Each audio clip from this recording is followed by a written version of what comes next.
السلام عليكم waxaad ku soo dhawaateen barnaamijkeeni dhacdooyinka ahaa ee toddobaadkiiba laba mar aan soo tabin jirnay barteena YouTube-ka Westbro maanta maxay dhacdadeena ku saabsan tahay wiil iyo hooyadii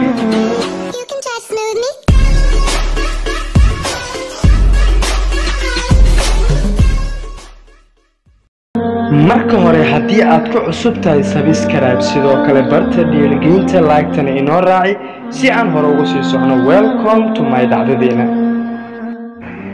haddii aan u guda galno dhacdadeena maanta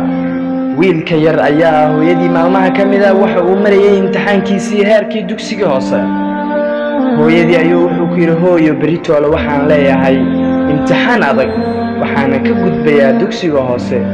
waxaan doonayaa hooyo in aad ii toosiso subaxda hore imtixaanka waayahay ayay ku tiri hooyadii kadib ayaa waxaa dhacday wiilkii waa uu seexday hooyadiina sidoo kale waa ay wada seexdeen saacadda goorsheegtu markay ahayd 4:00 habeenimo ayay waxay hooyadii u toosisay in uu salaada u kaco balse wiilkii ayaa ka madaxday hooyadii wuxuu ku yiri hooyo aniga ayaa kici doona hooyadii ayaa kacday waxaan u kacday dhanka iyo salaada waa ay soo dukatay wali waa uu jiifaa way toosisay hooyo u kac salaada marka ayuu ku yiri hooyo aniga ayaa kici doono balse waa uu ka madaxageeyo uu seexday kadib ayaa waxa dhacday hooyadii waa ay socotay waxa ay tagtay dhanka iyo suuqa iyadoo ay doonatay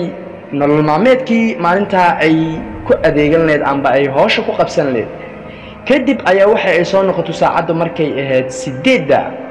subaxnimo kadib ayaa waxa dhacday in ay hooyadii guriga timaado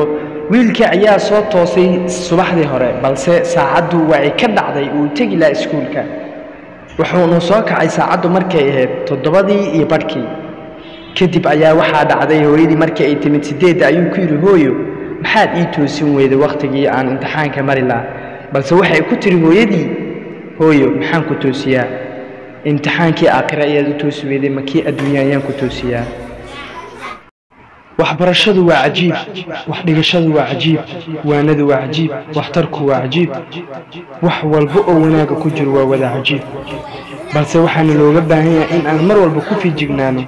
imtixaanka adduunyo iyo kii aakhiraba labadaba in loo dadaalo ay u baahan yihiin dhacdadana sii wadno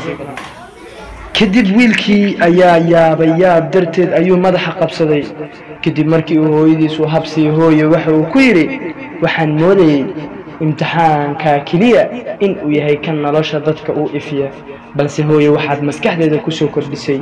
in uu imtixaan walba uu imtixaan yahay ama ha ahaado kii adduunyo ama ha kii aakhiro balse kan ugu muhiimsan waa ka aakhiro walaalahaygu waxaan leeyahay fariintan aad ku macaan gaarsiya asxaabtaada ku dhaw. Assalaamu calaykum waraxmatullaahi wabarakaatuh.